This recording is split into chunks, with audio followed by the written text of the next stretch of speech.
যে অবস্থা, আমাদের পাশে কতগুলো দেশ রয়েছে, অথচ ফিলিস্তিনের পাশে কতগুলো দেশ রয়েছে, তারা বুঝতেছে হ্যাঁ একদিন ফিলিস্তিন বিজয় হবে, সেদিন বেশি দূরে নয়, সেদিন অচিরেই চলে আসবে, সেদিন মুসলমানদের কলিজার ভিতরে শান্তি চলে আসবে ইনশাআল্লাহ। সেটা অতি নিকটেই চলে আসতেছে, অতি নিকটেই ইনশাআল্লাহ। আমরা দেখতে পারবো যদি হায়াত থাকে, আল্লাহ আমাদের সবাইকে সেই ইহুদিদের সেই বিচার যেন আল্লাহ তাআলা করে, আমরা আল্লাহর কাছে বিচার দিয়ে দিলাম, আল্লাহ এদের বিচার তুমি করবা। সকলরা আমিন। তারা আমি যেটা বলছিলাম যে মুসলমানের শত্রুতারি করা যাবে না, মুসলমানের শত্রুতারি করা যাবে না। একজন মুসলমান আরেকজনের মুসলমান, একজন মুসলমান আরেকজন মুসলমানের কি ভাই, তাহলে ভাইয়ের মধ্যে সম্পর্ক ছিন্ন করা যাবে না। চাইছে নামাজ না পড়ো, কিন্তু তাকে বুঝাইতে হবে, কি করতে হবে, বুঝাইতে হবে। যদি আমি তাকে বুঝাই, তাহলে বোঝানোর কারণ আমার সওয়াব হবে, কি হবে, সওয়াব হবে। সে বোঝে না, তাকে আমার বুঝাইতে হবে, তার জন্য দোয়া করতে হবে। আমার মুসলমান ভাইরা আজকে ইমান থেকে, মুসলমানের থেকে আজকে আমরা দূরে চলে যাচ্ছি। তাহলে এই যে মুসলমানের সাথে সুসম্পর্ক বজায় রাখে, আর মুসলমানরা জান্নাতের ভিতরে একসাথেই থাকবে নাকি? এখন এই মুসলমানরা কাফেরদের সাথে কি করা যাবে না, বন্ধুত্ব করা যাবে না। এরা আমাদের কোনোদিন বন্ধু হতে পারে না, কোনোদিনও না। আজকে থেকে প্রতিজ্ঞা করবেন, আপনি যদি একটা আমল করতে পারেন, হইতে পারে কালকে আমাদের ময়দানে আপনার জন্য নাজাতের ফয়সালা হবে। সে আমলটা কি?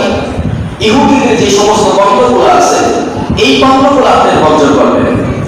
ইহুদিদের বর্ণগুলো বর্জন করতে হবে। আপনারা বিভিন্ন জায়গার ভিতরে দেখবেন ইহুদিদের বর্ণগুলো কি। আমি নিয়ত করেছি লাইফবয় সাবান আমি এতদিন ব্যবহার করছি, আমি আর সাবান ব্যবহার করবো না। সাবান আছে, বিভিন্ন ধরনের সাবান আছে, আমি সেগুলো ব্যবহার করবো। কারণ হলো আমরা এগুলা ব্যবহার করার কারণে, তাদের এই পণ্যগুলো ব্যবহার করার কারণে তাদের এত পরিমাণে অর্থ হয়ে গেছে, এত পরিমাণে টাকা পয়সা হয়ে গেছে, তারা আজকে বিভিন্ন ভাবে মুসলমানদেরকে আজকে লাঞ্ছিত এবং বঞ্চিত করা শুরু করে দিচ্ছে। তারা লেগে তারা একে আরেকজনের সাথে মিলে কিভাবে মুসলমানকে ধ্বংস করা যায়, কিভাবে মুসলমানদেরকে বিক্ষুব্ধ বানানো যায়, কিভাবে মুসলমানদের সম্মানকে অপমান করা যায়, এটার জন্য তারা আজকে কাঁধে কাঁধ মিলিয়ে আজকে তারা লেগে গেছে। আর দেখেন আজকে এমন তারা পরমাণু তারা তৈরি করেছে, যেটা একবার মানলে গোটা শহর একসাথে শেষ হয়ে যায়। আজকে আমরা মুসলমানিত্ব কি আছে বলেন? আমাদের সন্তান যারা রয়েছে, মুসলমানদের সন্তানরা চুল এইভাবে কাটে। ইহুদিদের বাচ্চারা রাস্তাতে হাইটা যায়, হিন্দুর বাচ্চা রাস্তা হাইটা যায়। ও কি মুসলমানের বাচ্চা না হিন্দুর বাচ্চা ধরা যায় না? যাই এমন পোশাক পরে, ও কি মুসলমানের বাচ্চা না হিন্দুর বাচ্চা ধরা যায় না? তাহলে এটা কি মুসলমান কাকে বলে? মুসলমানের সৌন্দর্য নাই, মুসলমানের সৌন্দর্য আছে ঠিক ভিতরে, মুসলমানের সৌন্দর্য আছে নবীজির আদর্শের ভিতরে, মুসলমানের সৌন্দর্য আছে সাহাবায়ে কেরামের আদর্শের ভিতরে। সাহাবায়ে কেরামরা হলো আমাদের আইডল, তাদের নমুনার দিকে তাকাও, তাদেরকে ফলো করো। যতদিন পর্যন্ত তাদেরকে ফলো না করতে পারবা, তাহলে আমরা এইভাবে ইহুদি খ্রিস্টান বৌদ্ধ যারা রয়েছে সবাই এক হয়ে, সবাই এক প্ল্যাটফর্মে চলে আসতেছে মুসলমানদেরকে ঠেকা। কিন্তু আজকে মুসলমান আমরা ঘুমায়, আমাদের কোনো খবরও নাই। অথচ আজকে সেই জায়গার ভিতরে মনে খুবই কষ্ট লাগে। আমরা মুসলমানরা দুনিয়ামুখী হয়ে গেছি, আমরা ওলামায়ে কেরামরা দুনিয়ামুখী হয়ে গেছি।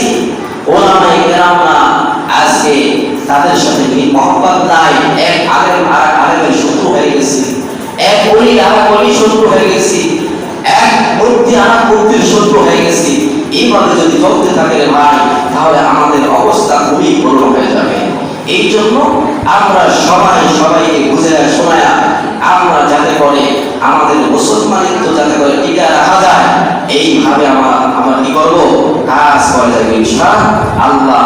আল্লাহ তাআলা আমাদের সবাইকে যেহেতু নবীজি বলেছে কি আল মুসলিম আখুল মুসলিম, এখন একজন মুসলমান আরেকজন মুসলমানের ভাই যদি সে কাছে যদি কোনো বিধর্মীর হাতে যদি সে কি হয়, অপমান হয়, তাহলে এটা আমাদের প্রত্যেকেই রুখে দাঁড়াইতে হবে না? আমাদের প্রত্যেকেই প্রতিবাদ করতে হবে। তাহলে আজকে সেই ফিলিস্তিনের জমির ভিতরে, গাজার ভিতরে আজকে যদি আপনি দেখেন, তাহলে আজকে তারা কি অবস্থার ভিতরে আছে।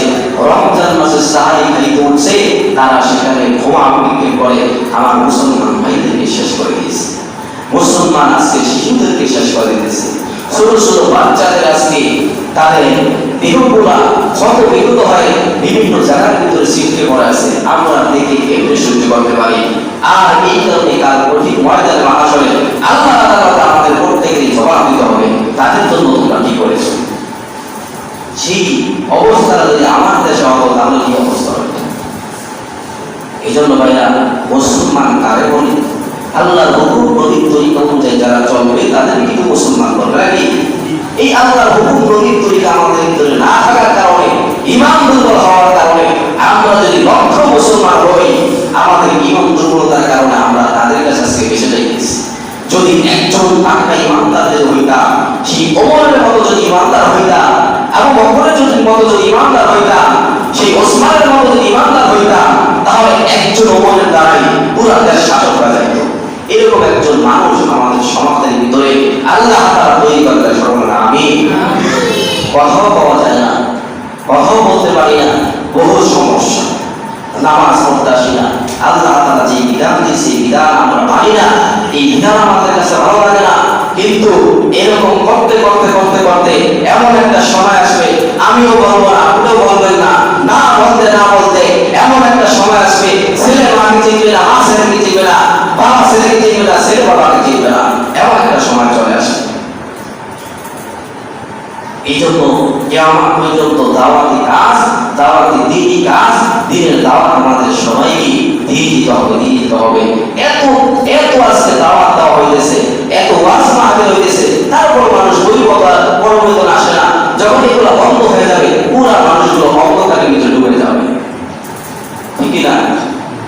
এই জন্য আমরা সবাই শত্রুতামি না করে আমরা বন্ধুত্ব অর্জন করবো। তার সাথে একজন মুসলমান আর একজন মুসলমানের সাথে যে যত বেশি পরিষ্কার হবে, যে যত বেশি বুজুর্গ হবে, যে যত বেশি আল্লাহ বলা হবে, তার সাথে আমার বন্ধুত্ব তত বেশি অর্জন করতে হবে, ঠিক না?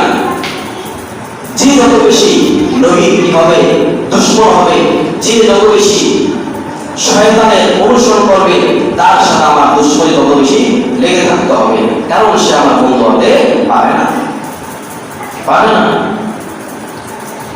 শয়তান তো আপনাদেরকে কি করবে, আমাদেরকে জাহান্নামের দিকে রাখবে। শয়তানের কাজ কি? শয়তান আল্লাহ তাআলার কাছে কি চ্যালেঞ্জ করেছিল যে আমাকে কিয়ামত পর্যন্ত দিলেন হায়াত দেন। আল্লাহর কাছে কি চেয়েছিল যে আমাকে কিয়ামত পর্যন্ত হায়াত দেন, আমি কি করব, আপনার বনি আদমকে ধোঁকা দিয়ে তাদেরকে আমি কি করব, লাইনচ্যুত করে দিব, তাদেরকে আমি বেঈমান বানিয়ে দিব। আল্লাহ তাআলা কিন্তু তাকে হায়াত দিয়েছে না? আল্লাহ তাআলা এই শয়তানকে হায়াত দিয়েছে কিয়ামত পর্যন্ত সে বাঁচবে, আর বাঁচার কারণে সে মানুষকে ধোঁকা দিবে। পিছন থেকে, সামনে থেকে, ডান থেকে, বাম থেকে, যেভাবে হোক, মানুষ দিয়া হোক বা নিজে হোক, তার বাহিনী দিয়া হোক, শয়তান কি করতেছে, মানুষকে ধোঁকা দিয়া দিয়া দিয়া দিয়া মানুষ কি করবে, ঈমান হারা করে দিবে। এটা শয়তানের কাজ, শয়তানের বাহিনীর কাজ। হইছে আসলে বাহিনী হোক, অথবা সে এমন কেমন কিছু কিছু মানুষকে তৈরি করে দিবে, যে সমস্ত মানুষরা কি করবে, ভালো মানুষদেরকে জাহান্নামের দিকে নিয়ে যাবে। কথা বলে ঠিক কিনা? মুসলমানের ভিতরে এমন এমন কিছু মুসলমানের একটা দল তৈরি করে দিবে, সে ভালো না, সে ভালো হইবে দিব না, আরেকজন ভালো, আরেকজনকেও কিভাবে জাহান্নামের দিকে নেওয়া যায়, সেটা এই একটা দল বানিয়ে এরকম কাজ করতেছে।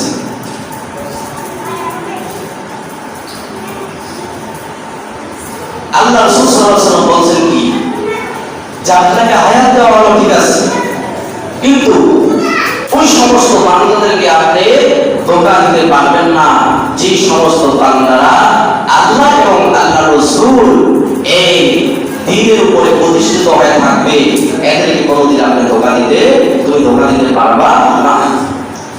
যারা আল্লাহ এবং আল্লাহ রাসূলের অনুগত করবে, যারা আল্লাহ এবং আল্লাহ রাসূলের ওই বিধান অনুযায়ী চলবে, তরিকা অনুযায়ী চলবে, তাদেরকে শয়তান ধোঁকা দিয়া পথভ্রষ্ট করতে পারবে না।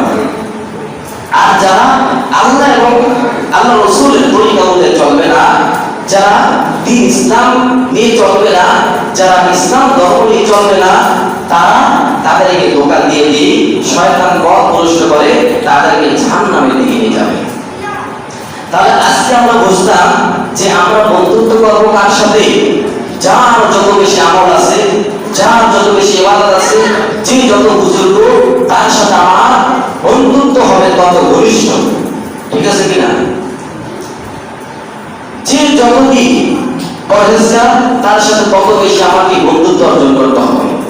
এইভাবে যদি না করি, এইভাবে যদি আমি না করি, তাহলে আপনাকে শয়তান কি করবে? ধোঁকা দিয়ে আপনার ঈমান হারা করে, পথভ্রষ্ট করে আপনাকে জাহান্নামে নিয়ে যাবে। যাবে না? বিধর্মীর সাথে চলা যাবে, বিধর্মীর সাথে আচার ব্যবহার করা যাবে, কিন্তু এই বলে আপনি বিধর্মীদেরকে অন্তর দিয়ে ভালোবাসতে পারবেন না। হ্যাঁ, আপনি উঠতে তাকে কি ভালোবাসেন, কিন্তু অন্তর দিয়ে ভালোবাসা যাবে না। কারণ তারা আমাদের চূড়ান্ত দুশমন, যদি দুশমনী না হইতো তাহলে আমার ছোট ছোট সন্তান, ছোট ছোট কন্যাদেরকে, আমার মা বোনদেরকে এইভাবে তারা ঈমান ধারণ করতে পারে না। আমরা কি বুঝতাম যে তারা কোনোদিন আমাদের বন্ধু হতে পারে না। আমরা মুসলমানের কি ভাই, মুসলমানের বন্ধু, যে যত বেশি পরিমাণে পরেজগার হবে, আমলি হবে, বুজুর্গ হবে, তার সাথে আমার বন্ধুত্ব তত বেশি গড়ে তুলতে হবে।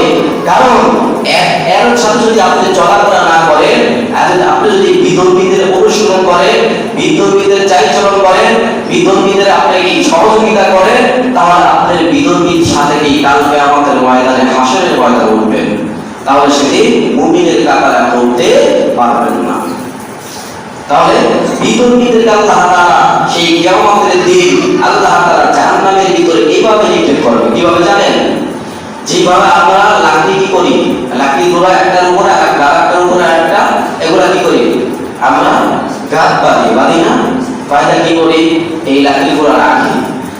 নবীজি বলেছে, আল্লাহ তাআলা কোরআনে বলেছে, সেদিন হাসরের দিন আল্লাহ তাআলা ওই সমস্ত বিধর্মী যারা হয়েছিল, যারা আল্লাহ এবং আল্লাহ রাসূলের বিধান মোতাবেক যারা চলে নাই, যারা ওই বিধর্মীদের অনুসরণ করেছিল, আল্লাহ তাআলা তাদেরকে তাদের সাথে এরকম ঘাত বাঁধিয়া ওই বিধর্মীদের সাথে জাহান্নামে নিক্ষেপ করবে। নাউযুবিল্লাহ। আমাদেরকে আল্লাহ তাআলা বিধর্মীদের অনুসরণ থেকে হেফাজত করুন, সকলে আমিন। আর মুসলমান হয়ে যদি মারা যায়, মুসলিম হয়ে যদি মারা যায়, ইমানদার হয়ে যদি মারা যায়, তাহলে এই ইমানদারদেরকে আল্লাহ তাআলা জান্নাত দিবে। এইভাবে সবাইকে একটা দল বানায়া একসাথে সবাইকে জান্নাতের ভিতরে ঢুকায় দেবে। সুবহানাল্লাহ। এই জন্য আমরা যারা মুসলমান আছি, এই মুসলমানের সাথে মুসলমানের বন্ধুত্ব থাকতে হবে, বিধর্মীর সাথে বন্ধুত্ব করা যাবে না। যদি করি তাহলে মান তাশাব্বাহা বিকওমিন ফাহুয়া মিনহু, যার সাথে যার মহব্বত থাকবে তার সাথে তার কিয়ামত হয়ে যাবে, যাবে না? এই জন্য আপনি বেশি বেশি কি করবেন? পরেজগার যারা আছে, ওলামায়ে কেরামরা যারা আছে, বুজুর্গ যারা আছে, যারা নামাজি আছে, তাদের সাথে বন্ধুত্ব অর্জন করবেন। যদি অর্জন না করতে পারেন, তাহলে আপনাকে শয়তান পথভ্রষ্ট করে আপনাকে জাহান্নামে নিয়ে যাবে। তাহলে আমরা শয়তানের বন্ধুত্ব অর্জন করব না, আমরা নবী আলাইহিস সালাতু ওয়াস সালাম সাহাবায়ে কেরামদের অনুসরণ করব। আমরা সাহাবায়ে কেরামদের অনুসরণ করব। যাদের মহব্বত থাকবে সাহাবায়ে কেরামদের সাথে, তারা সাহাবায়ে কেরামের সাথে জান্নাতে থাকবে। যাদের মহব্বত থাকবে নবীর সাথে, তারা নবীর সাথে জান্নাতে থাকবে। যাদের মহব্বত থাকবে বুজুর্গদের সাথে, তারা বুজুর্গদের সাথে জান্নাতে থাকবে। যাদের মহব্বত থাকবে ওলামায়ে কেরামদের সাথে, ওলামায়ে কেরামদের সাথে তারা জান্নাতে থাকবে। আমরা কোনোদিন বিতর্কী যারা আছে তাদের সাথে বন্ধুত্ব অর্জন করতে পারি না, আর কোনোদিন অর্জন করবো না ইনশাআল্লাহ। আল্লাহ তাআলা আমাদের সবাইকে তৌফিক দান করুন, আমিন। তাহলে কি বললাম, ইসরায়েল যত পণ্য আছে, ইহুদিদের যে সমস্ত পণ্য আছে, এই সমস্ত পণ্যগুলো আমাদের কি করতে হবে? বয়কট করতে হবে। যদি একটা যদি আমল করতে পারেন, আপনি একটা পণ্য ব্যবহার করতেন, এই পণ্যটা যদি আপনি ছেড়ে দেন, তাহলে কাল কিয়ামতের ময়দানে এই কারণে আপনাদের নাজাতের ফয়সালা হতে পারে।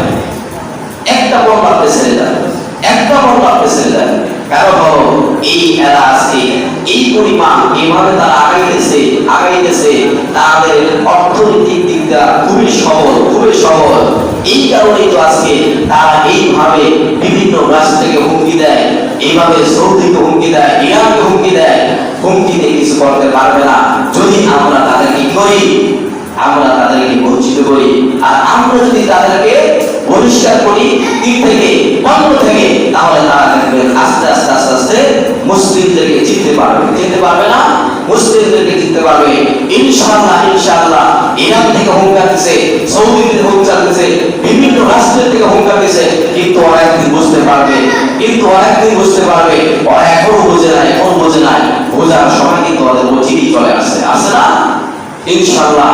দেখবে অচিরেই আজকে আমার মুসলমান ভাই বোনদেরকে, ছোট শিশুদেরকে আজকে এভাবে তারা কথা করে, যেখানে বাচ্চা সেখানে এভাবে পড়াইছে, ছোট বাচ্চাদেরকে এনে তারা গুলি করে তাদের কাহিনী বন্ধ করে দিচ্ছে।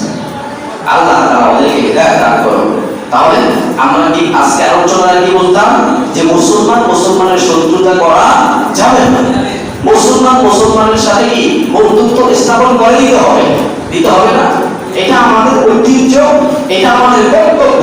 একটা মুসলমান যেন আমার কথার দ্বারা সে যেন লাজ্জিত না হয়ে যায়, সে আজকে আমার সাথে মিল মহব্বত রেখে, ঈমান আমল অবস্থায় যেন কবর যেতে পারে। এই জন্য আমরা সবাই করবো আমাদের ঈমান আমল একটু বাড়াইয়া দেব। যদি ঈমান আমল আমরা একটু বাড়াইতে পারি, আল্লাহর কাছে যখন হাত তুলবো, আল্লাহ সেই সমস্ত ইসরায়েলগুলা আল্লাহ তাআলা সেকেন্ডের ভিতরে শেষ করে দিতে আল্লাহ তাআলা কিছু হবে কি এক সেকেন্ডের ভিতরে আল্লাহ তাআলা শেষ করতে পারে না। যেই খানায় কাবা ধ্বংস করার জন্য ৬০,০০০ সৈন্য নিয়ে, ৩০,০০০ হাতি নিয়ে সেই আবরার বাদশা ছিল, আমার মালিক সাথে বেশি দূরে নয়, অবশ্যই সেই ইসরায়েলকে আল্লাহ তাআলা এইভাবে খতম করে দেবে।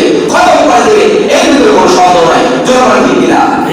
আল্লাহ তাআলা আমাদেরকে সেটা দেখা, আমরা আল্লাহর কাছে দোয়া করি, আমরা রাত্রে উঠে তাহাজ্জুদ পড়ে আমার সেই ফিলিস্তিনি ভাইদের জন্য দোয়া করি, যারা শহীদ হয়ে গেছে, আল্লাহ তাআলা তাদেরকে শহীদ মর্যাদা দান করে সরকার। আমিন। আল্লাহ পাক রব্বুল আলামিন আমাদের সবাইকে এক আর এক হয়ে মুসলমান ভাই হিসেবে দুনিয়ার ভিতরে